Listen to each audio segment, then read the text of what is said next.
अस्सलाम वालेकुम वरहमतुल्लाहि वबरकातुहू। वालेकुम अस्सलाम वरहमतुल्लाहि वबरकातुहू। वालेकुम सलाम।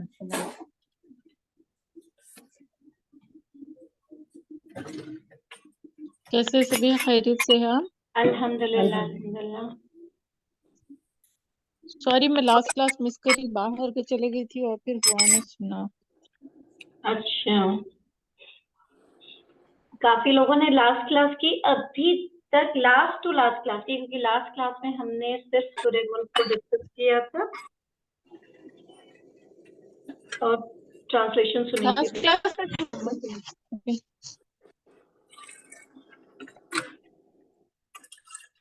चलें आज का स्टार्ट करते हैं, क्योंकि फिर मेरी एक और क्लास शुरू हो जाती है तो कंप्लीट नहीं हो पाएगा। नहमदुहु व नुसल्ली अला रसूलिल करीम, अम्मा बाद, अऊज़ु बिल्लाहि मिनश शैतानिर रजीम, बिस्मिल्लाहिर रहमानिर रहीम, रब्बि इश्रह ली सदरी व यस्सिर ली अमरी वहलुल उक़दतम मिन लिसानी यफ़क़हू क़ौली, रब्बी ज़िदना इल्मा, रब्बी ज़िदना इल्मा, रब्बी ज़िदना इल्मा, अल्लाहुम्मा फ़क़्हिना फ़िद्दीन, अल्लाहुम्मा फ़क़्हिना फ़िद्दीन। आज हम सूरह क़ियामा पढ़ेंगे। सूरा नंबर 75 है, मक्की सूरह है, 40 आयात हैं, 2 रुकू हैं और रेवल्यूशन के हिसाब से, नुज़ूल के हिसाब से इसका नंबर 31 है। देखिए कुरान में इसका नंबर जो है वो 75 है, लेकिन नुज़ूल के हिसाब से इसका नंबर जो है वो 31 है। ठीक है। ला उक़सिमु बियौमिल क़ियामा, यौमिल क़ियामा, ला नहीं, उक़सिमु मैं कसम खाता हूँ, बियौमिल क़ियामा क़यामत के दिन की। अच्छा, यहाँ जो ये ला है ना, ये ला में जो है ने मतलब मना के सेंस में, नफी के माने में, ये इटसेल्फ इंडिकेट करता है कि ये जो सूरह आई है ये किसी बात को रिफ्यूट करने के लिए, किसी बात के जवाब के लिए जो सूरह आई है ना, और इसमें सूरह में जो आर्ग्यूमेंट है, जो बातें हैं, वो किस चीज को लेके हैं? एक कयामत को लेके हैं, और दूसरा लाइफ आफ्टर डेथ, मरने के बाद की जिंदगी, जिसका जो मुशरिकीन मक्का है हर वक्त इनकार करते थे, और ना सिर्फ इनकार करते थे, वो इस बात का मजाक भी उड़ाया करते थे कि क्या मरने के बाद हमको फिर से उठा लिया जाएगा, फिर से जिंदा किया जाएगा। और इसको एग्जाम्पल के साथ भी समझा जा सकता है। अगर कोई इंसान रसूल को कहता है कि रसूल जो आया है वो सिर्फ सच लेके आया है, तो वो कहता है अल्लाह की कसम रसूल सच लेके आया है। लेकिन अगर कोई शख्स रसूल की बात को झुटलाना चाहता है तो वो क्या कहता है? नहीं, अल्लाह की कसम रसूल सच लेके आया। पहले नहीं का कलमा लगा देता है कि नहीं, मतलब वो उस बात को सिरे से इनकार कर देता है कि नहीं। तो इसका मतलब ये है कि जो रसूल लाया या जो कुछ भी तुम बोल रहे हो वो सच नहीं है, और मैं इस बात की कसम खाता हूँ कि ये बात ऐसे या ऐसे। तो उनके जहन में, मुश्रिकीन मक्का के जहन में ये बात चल रही थी कि जो रसूल यानी मोहम्मद सल्लल्लाहु अलैहि वसल्लम कह रहे हैं वो बात सच नहीं है, ना ही क़यामत का दिन आएगा और ना ही जो है मरने के बाद की कोई जिंदगी है। ला उक़सिमु में ला ज्यादा है, ठीक है, जो अरबी में एक अंदाज है। जैसे कुरान में दूसरी जगह पे सूरह आले अराफ, सूरह अराफ में और सूरह हदीद जो अभी हमने थोड़े दिन पहले पढ़ी है, सूरह हदीद, उसमें दोनों में अल्लाह सुब्हानहू तआला ने, सूरह अराफ में अल्लाह ने कहा मा मनाअका अल्ला तस्जुदा, और सूरह हदीद में कहा लि अल्ला यअलम अहलल किताब। और ऐसी बहुत सारी जगह पे ये जो ला का कलिमा एक्स्ट्रा है ये यूज हुआ है। कुछ कहते हैं कि कसम से पहले काफिरों की बात का इनकार है, वो कहते थे कि मौत के बाद जिंदगी नहीं है। ला के जरिए यहाँ पे ये कहा जा रहा है कि जैसे तुम कहते हो कि बात ऐसी नहीं कि मैं क़यामत के दिन की कसम खाता हूँ। क़यामत के दिन की कसम खाने से मकसद उस दिन की अहमियत और संजीदगी बतलाना है, वाज़ेह करना है कि वो कितना इम्पोर्टेंट डे है, वह उस दिन कितने बड़े-बड़े इवेंट्स होंगे। तो इस बात को एम्फसाइज करने के लिए, बताने के लिए अल्लाह सुब्हानहू व तआला कहते हैं कि मैं कसम खाता हूँ यौम क़यामत की। वला उक़सिमु, और नहीं मैं कसम खाता बिन नफ्सिल लव्वामा, मुलामत करने वाली नफ्स की। कोई बताएगा कितने टाइप की नफ्स होती है? कोई बताना चाहेगा? शनाज़ भाभी, कितने टाइप की तीन नफ्स? तरह की नफ्स होती है। 3 तरह की। कौन-कौन सी? लवामा, हाँ, अमाना, हाँ, मुतमईना। Very good. अम्मारा, अमाना नहीं, अम्मारा। अम्मारा। चले मैं इसको डिस्क्राइब करती हूँ, म्यूट कर लें प्लीज। सबसे पहली जो होती है वो होती है लफ्ज़ुल अम्मारा, जो हमारी नफ्स है, नफ्सुल अम्मारा। अम्मारा मतलब जो इंसान को बुराई की तरफ उभारती है। जरा सा किसी ने बुरा नहीं बोला, बस हमारा पारा जो है 7वें आसमान पे चढ़ जाता है। ये क्या है? ये हमारी जो नफ्स है, नफ्सुल अम्मारा है, ठीक है। फिर दूसरी कौन सी होती है? लव्वामा। वो ये होती है कि हमारा जो ज़मीर है वो हमें कहता है कि तुमने ये गलती कर ली है, इसके लिए तुम पछतावा करो, इसके लिए तुम मग़फ़िरत मांगो, तुमने ये बात गलत सोची है, तुमने ये गलत काम करने का इरादा किया है, या तुम इस शख्स के पास गलत काम के इरादे से गए हो। ऑलरेडी तुमने दिमाग में सोचा हुआ है मुझे झगड़ा करना है, मुझे लड़ाई करनी है, मुझे इसको नीचा दिखाना है, मुझे इससे मज़े लेने हैं। बाज़ औक़ात क्या होता है कि जैसे दोस्तों का ग्रुप होता है, उसमें क्या होता है, अब किसी-किसी की आपस में ज़्यादा बनती है, तो वो दोस्त आपस में बात करके क्या कहते हैं, चलो-चलो उसके घर चलते हैं, मज़े लेंगे, उसकी ये बात पता चली है, भरी महफ़िल में उसको शर्मिंदा करेंगे, या उसके साथ हम मज़े लेंगे।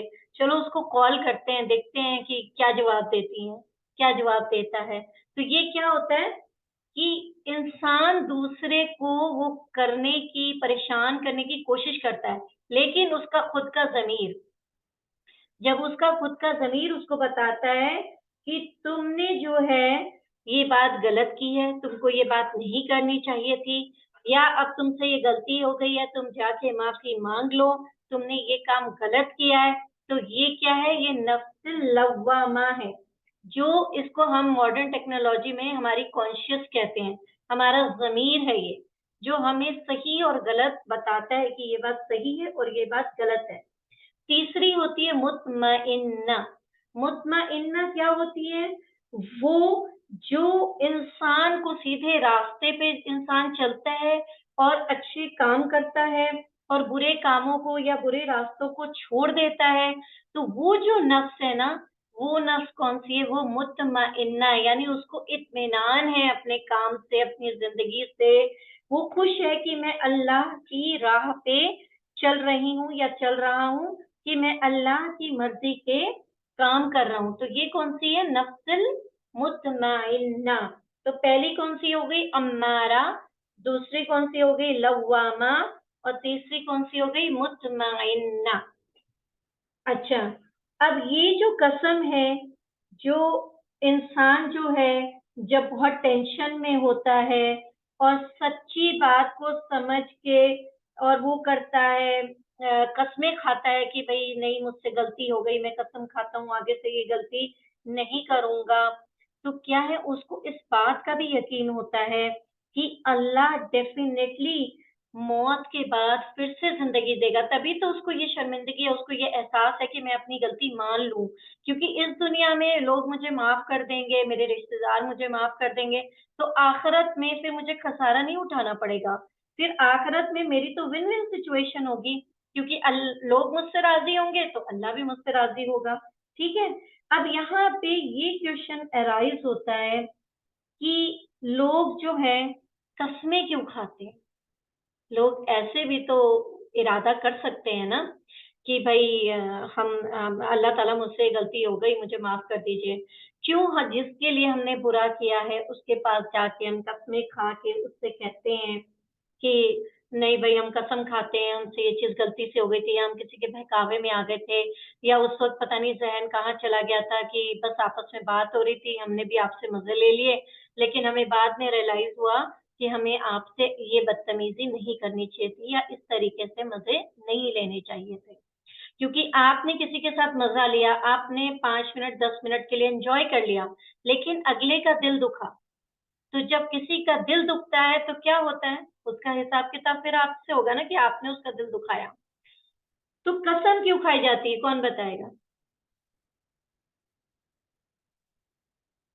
कसम खा के लोग क्यों इस बात को पुख्ता करते हैं कि हमसे गलती हो गई, हमें माफ कर दीजिए, हमसे ये गुस्ताखी हो गई। जी यकीन दिलाने के लिए। यकीन इसलिए दिलाने। कि अल्लाह पाक मुझे माफ कर देंगे, जब वो माफ करेगा तब अल्लाह पाक माफ करेंगे।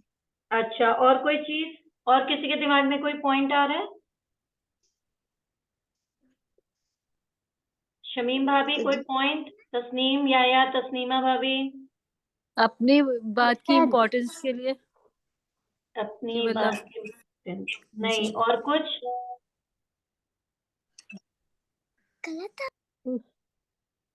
कि फिर दोबारा नहीं करने में उसका भी दिल वो होगा कि अब चलिए हम मैं ये बताती हूँ कसम भी आपको, खा। नहीं कोई भी वहां तक नहीं पहुंच पाया। इरम कुछ बताना चाह रही हूँ?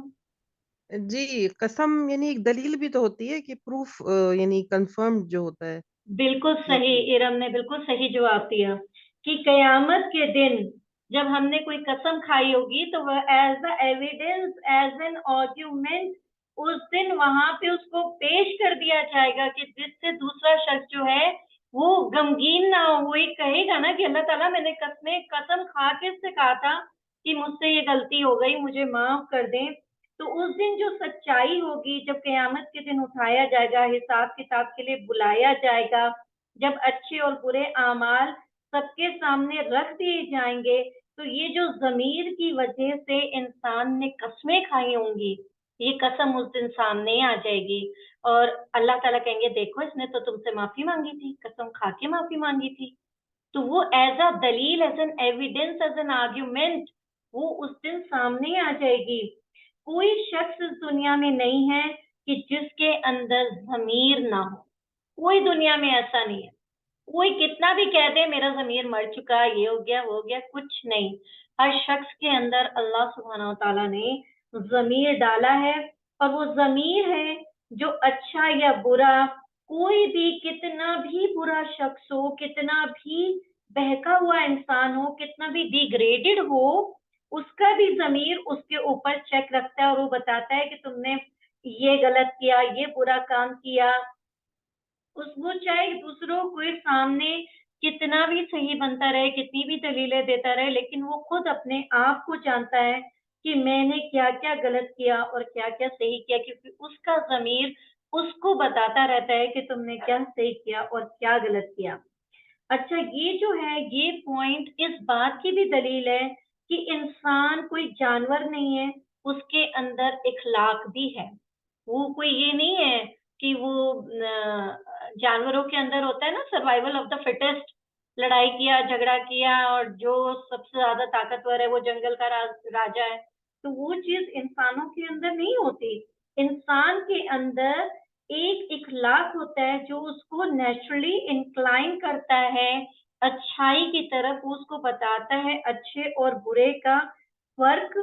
और वो इस बात को भी फील करता है कि उसका जब जमीर उसको झंझोड़ता है कि देखो तुमने इस चीज को गलत किया, तो वो तौबा कर लेता है। कैसे लोग वापस दीन की तरफ आते हैं, कैसे पुराने पुराने दोस्त बिछड़ते हैं फिर मिल जाते हैं। क्यों? क्योंकि उनके बीच में जो मिसअंडरस्टैंडिंग हुई होती है, जब वो दूर होती हैं तो वो पहले की तरह दोस्त होते हैं। उनके दिलों में कोई बदगुमानी नहीं रहती है, उनके दिल साफ हो जाते हैं। क्यों? क्योंकि अगले बंदे ने अपने तहे दिल से उससे माफी मांग ली, उससे अपनी गलती कबूल कर ली कि देखो ये मिसअंडरस्टैंडिंग थी, जो भी था, जो भी बोला आपस में, ठीक है। तो ये क्या है, ये हमारी कॉन्शियस है। और ये जो हमारी कॉन्शियस है, अगर हम इसको नहीं सुनते और फिर भी खराब काम करते जाते हैं, और गुनाहों में मुब्तला होते जाते हैं, फिर तो उस शख्स को अजाब मिलके रहेगा, पनिशमेंट मिलके रहेगी। कम ज्यादा वो डिपेंड करता है कि उसने किस तरीके के बुरे काम किए हैं, वो उसके ऊपर डिपेंड करता है। अच्छा, इसी तरह जो हिंदुओं में या कुछ दूसरे उसमें रिलीजन्स में फिलॉसफी है ट्रांसमाइग्रेशन ऑफ सोल्स, कि भाई इंसान पैदा हुए थे, फिर मरने के बाद कोई कौवा बन गया, कोई गाय बन गया, कोई चींटी बन गया, कोई पक्षी बन गया, फिर उसके बाद कई हजारों सालों तक वो ऐसे कुछ बनते रहे और फिर हजारों साल बाद फिर इंसान की शक्ल में आए। तो ये उस बात को भी पूरी तरीके से क्या करते हैं, इसको रिजेक्ट करता है कि इससे भी हम ये बात तो नहीं समझ सकते हैं ना कि जमीर को हम बिल्कुल इग्नोर कर रहे हैं और फिर आखिरत का कॉन्सेप्ट तो खत्म हो जा रहा है। अगर आखिरत का कॉन्सेप्ट ही खत्म हो जाएगा तो इंसान अच्छे काम क्यों करेगा? फिर तो जो कुछ है ये जिंदगी है, इसी जिंदगी में अच्छा करो बुरा करो, जैसा रहना वैसे रहो, क्योंकि कोई टेस्ट नहीं है, कोई आफ्टर लाइफ नहीं है, तो फिर हमें किस बात की फिक्र है? तो जो लोग ये सोचते हैं कि नहीं ट्रांसमाइग्रेशन ऑफ सोल होता है, उनकी ये थिंकिंग होती है कि अच्छे काम करेंगे तो कुछ अच्छा जानवर बन जाएंगे, कुछ अच्छी बर्ड बन जाएंगे, अगर खराब काम करेंगे तो बहुत ही खराब हमें वो दे दिया जाएगा। तो इसमें इस बात की वहां पे उनका जो जमीर है उनको ये बोलता है कि ये सब चीजें बेकार है, इस चीज में मत पड़ो, तुम्हारी इसके बाद भी जिंदगी है, इंसान सिर्फ इस दुनिया के लिए नहीं आया, इस दुनिया की उसकी जिंदगी नहीं है, इस दुनिया के बाद भी उसकी जिंदगी है, और जिसकी वजह से उसके आमालों को जज किया जाएगा कि उसने इस दुनिया में अच्छे काम किए या बुरे काम किए। अब सिर्फ 3 ही काम ऐसे हैं जो कि हमारे मरने के बाद आगे जाएंगे, उसके सिवा कोई भी काम जो है वो आगे नहीं जाएगा। वो 3 काम कौन से हैं? सदके जारिया, माँ और बाप के मरने की, और नमाज। नमाज। नहीं, नेक दूसरा औलाद, नेक नेक औलाद औलाद। और सदका जारिया, और किसी को आपने कुछ वो नॉलेज प्रोवाइड की हो तो वो। Very good. इबादत जिसे इल्म इल्मे है, नाफिया, सदका इल्म है। जारिया, इल्मे नाफिया और नेक साले औलाद। सिर्फ ये जी 3 चीजें ही आगे जाएंगी, बाकी सब कुछ यहीं के यहीं रह जाएगा। Nothing will go forward. ठीक है, उसके बाद अल्लाह सुब्हानहू तआला कह रहे हैं अयहसबुल इंसान, क्या समझता है इंसान, अलन नजमा कि हरगिज नहीं हम जमा करेंगे इज़ामहु, उसकी हड्डियों को। क्या समझता है इंसान कि हम उसकी हड्डियों को जमा नहीं करेंगे? अब इसको थोड़ा सा ध्यान से समझिए।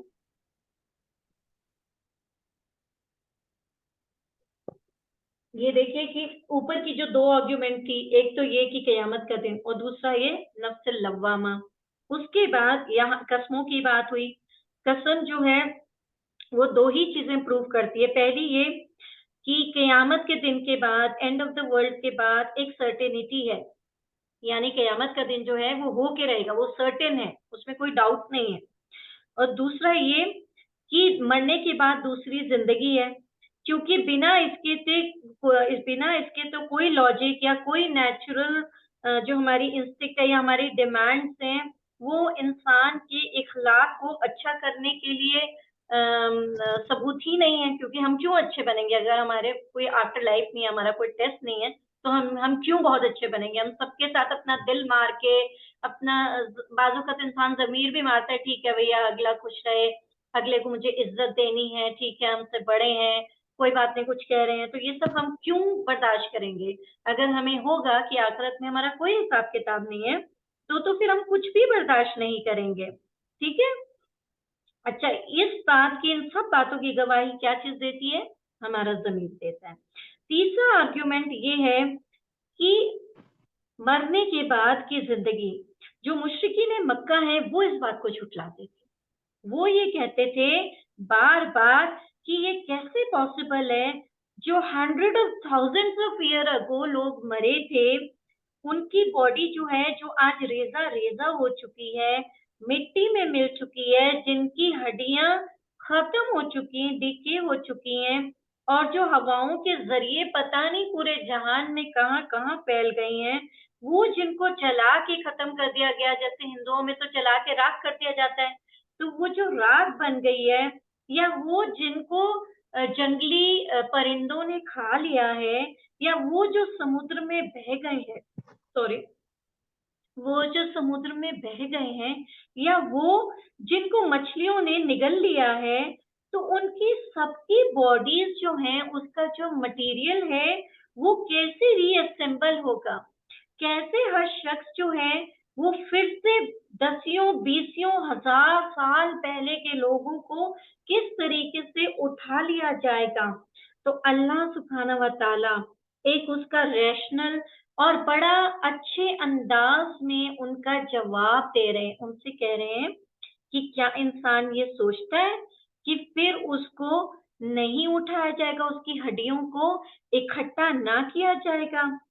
अगर कोई मुशरिक ये बात कहता है तो उससे ये पूछा जाए कि अल्लाह ने फिर पहली मर्तबा तुम्हारी बॉडी को, जिसमें आज तुम हो, उसको कैसे बनाया था, कैसे गैदर किया था, कैसे इकट्ठा किया था, कैसे हवा, पानी और जमीन और बाकी मिनरल्स और हर चीज को मिला के तुमको बनाया था। तो क्या उस अल्लाह में इतनी ताकत नहीं कि वो फिर से तुम्हें बना सके? तो उनसे ये सवाल किया जाए, कि उनसे ये सवाल करो कि क्या अल्लाह के पास इतनी ताकत नहीं? यहाँ कसम का जवाब दिया जा रहा है। इंसान से मुराद या काफिर और नास्तिक लोग हैं, जो किसी गॉड में यकीन नहीं रखते हैं, जो क़यामत को नहीं मानते, उनकी जो ये सोच है वो गलत है। अल्लाह ताला यकीनी तौर पर इंसानों के अंगों को जमा करेगा, और यहाँ पे हड्डियों की खास तौर से चर्चा इसलिए की गई है क्योंकि हड्डियों की पैदाइश का असल ढांचा और फरमाए, यानी किसी भी शख्स की असलियत का क्या है कि उसको हड्डी से पैदा किया गया है। हम रीढ़ की हड्डी से पैदा हुए हैं ना, अल्लाह सुब्हानहू व तआला ने हमें हड्डी से पैदा किया। वो एक छोटी सी हड्डी से पूरा इंसान अल्लाह सुब्हानहू व तआला ने बना दिया। आयत नंबर 4, बला कादिरीना, क्यों नहीं कादिर है, अला, इस बात पर, अन नुसव्विया, कि वो बना दे, दुरुस्त कर दे, बनानहु, उसके पोर पोर को। बनाना किसको कहते हैं? बनाना उंगलियों के पोर को कहते हैं। आप देखिए कि जो अल्लाह सुब्हानहू तआला कह रहे हैं कि ना सिर्फ मैं तुम्हारी हड्डियों को इकट्ठा कर दूंगा जो कि तुम्हारी मेजर बोन्स हैं, मैं तो तुम्हारे जिस्म के जो डेलिकेट पार्ट्स है ना, सबसे डेलिकेट पार्ट है आपकी फिंगर टिप, कितनी डेलिकेट है, और हर इंसान की फिंगर टिप जो है ना, अल्लाह सुब्हानहू व तआला ने मुख्तलिफ बनाई है, और अल्लाह कह रहे हैं मैं उसको पहले की तरह बना दूंगा। आप देखिए, जब हम एयरपोर्ट पे जाते हैं, वहां पे क्या होता है, हमारा फिंगरप्रिंट होता है। यहाँ पे हम लोग क्या कराते हैं, बस माँ, क्या होता है, फिंगरप्रिंट। हमारी फिंगरप्रिंट्स एयरपोर्ट पे ली जाती है। हम वही बंदे हैं कि नहीं है जिनका ये पासपोर्ट है, कि हमने कोई प्लास्टिक सर्जरी करा के तो नहीं आ रहे? क्योंकि जो फिंगर टिप्स हैं, जो आपके फिंगर टिप पे निशान आते हैं, वो हर शख्स के अलग हैं। और अल्लाह ताला जब दोबारा इंसान को पैदा करेंगे, तब भी वही निशान होंगे, वही फिंगर टिप्स होंगी। इमेजिन करें, इतने करोड़ों अरबों लोगों के फिंगर टिप्स अलग अलग हैं, और फिर वो फिंगर टिप्स वैसे के वैसे बना दिए जाएंगे। अल्लाह सुब्हानहू व तआला कहते हैं कि एक बच्चा जब 5 महीने का अपनी माँ के पेट में होता है, उस वक्त उसकी फिंगर टिप्स बना दी जाती हैं। Just give me 1 second.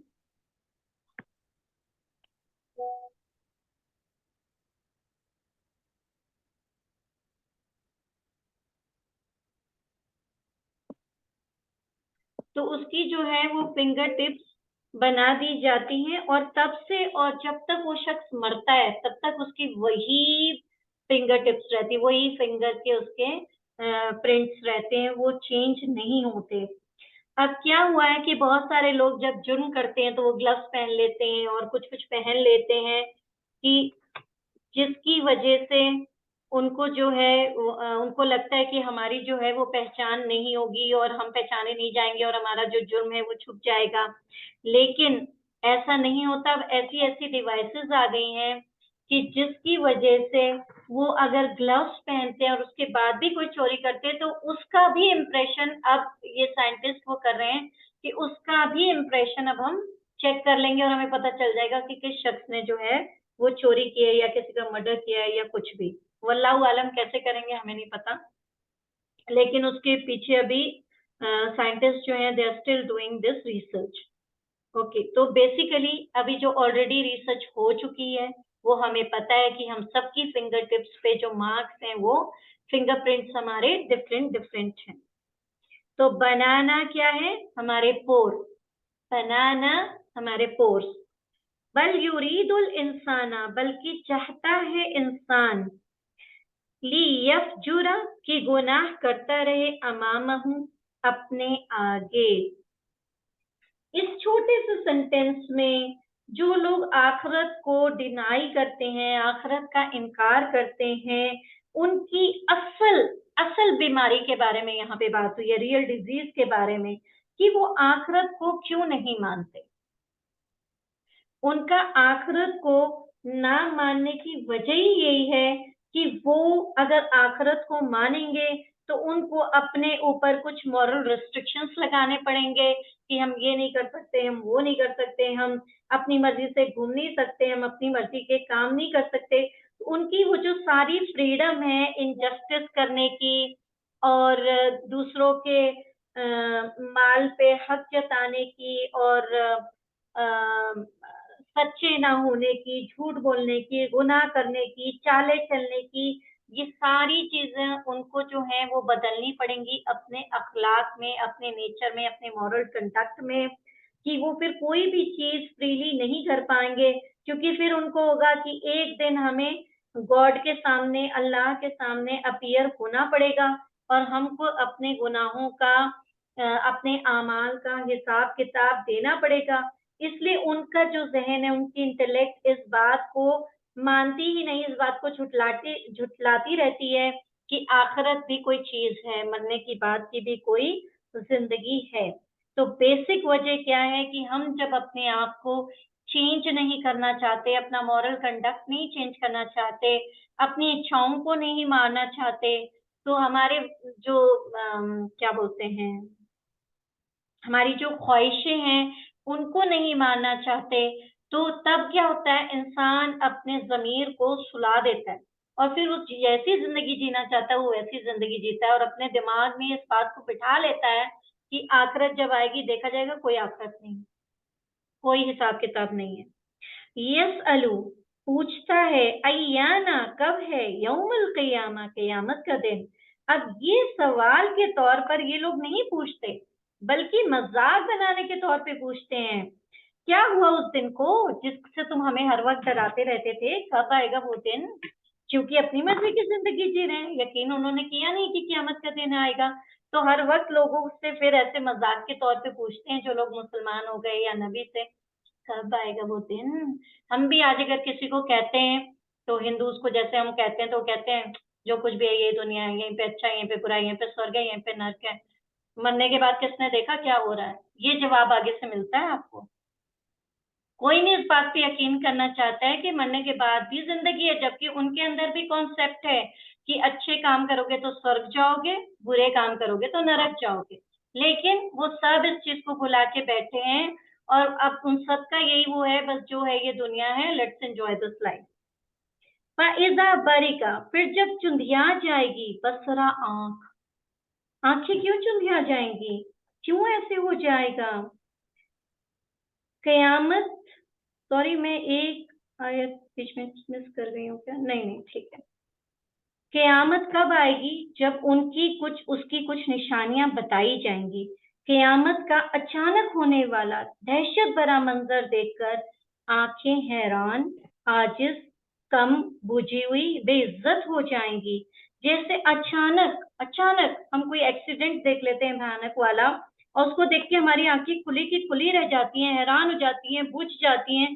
किसी की डेथ हो जाती है तो हम डर की वजह से वहां कांप रहे होते हैं कि इतना भयंकर एक्सीडेंट हुआ है, हम पूरे हिल रहे होते हैं, हम अपने होशो हवास में नहीं होते हैं। तो उससे भी भयानक क़यामत का जो दिन होगा वो दहशत से भरा हुआ होगा, और उसकी अनयूजुअल चीजें देख के आंखें जो है ना वो फटी की फटी रह जाएंगी।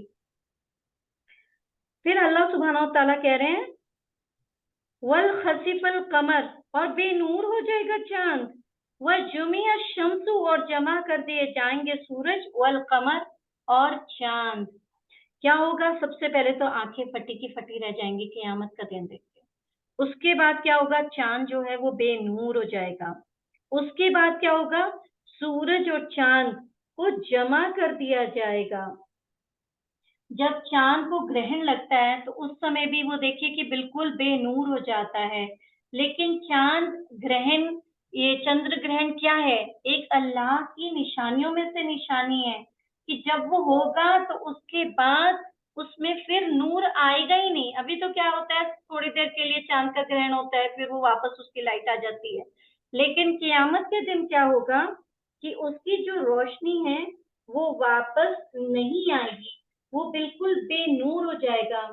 ये क़यामत के दिन का, उस दिन का, कायनात का एक ब्रीफ डिस्क्रिप्शन है कि कितनी अफरा तफरी उस दिन हो रही होगी। और क़यामत के दिन सबसे पहले यही होगा कि सूरज और चांद जो है उसको मिला दिया जाएगा।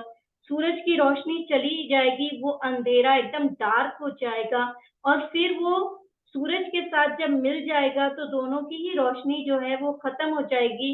जो रोशनी वो सूरज से लेता है वो रोशनी भी उसके पास नहीं रहेगी, क्योंकि सूरज खुद ही सियाह हो जाएगा और उसके अंदर कोई रोशनी बाकी ना रहेगी। और दूसरा मतलब इसका ये भी हो सकता है कि जमीन जो है वो अपोजिट डायरेक्शन में जो है वो रोटेट करना शुरू कर देगी, और उस दिन जो है सूरज और चांद जो है वो वेस्ट से, मगरिब से निकलेंगे। जमीन जो है ना वो उल्टी डायरेक्शन में रोटेट करना शुरू कर देगी, चलना शुरू कर देगी। तो ये भी चीज हो सकती है। यकूलुल इंसानु, कहेगा इंसान, यौम इज़िन, उस दिन, अइनल मफर, कहाँ है भागने की जगह? कल्ला, हरगिज नहीं, ला वज़र, कोई पनाह की जगह नहीं। क़यामत की दहशत देखकर इंसान भागने की कोशिश करेगा और कहेगा कहाँ भागकर जाएं, क्या कोई जगह है भागने के लिए या छुपने के लिए? तो उस दिन उनसे कहा जाएगा नहीं, आज कोई जगह नहीं है तुम्हारे छुपने के लिए। इला रब्बिका, तेरे रब की तरफ, यौम इज़िन, उस दिन, निल मुस्तकर, ठहरना है। आज भागकर कहाँ जाने की कोई जगह है? आज कोई जगह बाकी नहीं है, बस एक ही जगह है। कौन सी जगह? वो रब के पास लौटना है, और वही तुम्हारा आखिरी ठिकाना है, और वहीं जाके तुम रुकोगे, और तुम्हारे पास कोई ठिकाना नहीं है कि जहां जाके तुम जो हो वो रुक सको। युनब्बउ, आगाह कर दिया जाएगा, इंसानु, इंसान को, यौम इज़िन, उस दिन, बिमा, साथ उसके जो, कद्दमा, उसने आगे भेजा, व अखरा, और पीछे छोड़ा।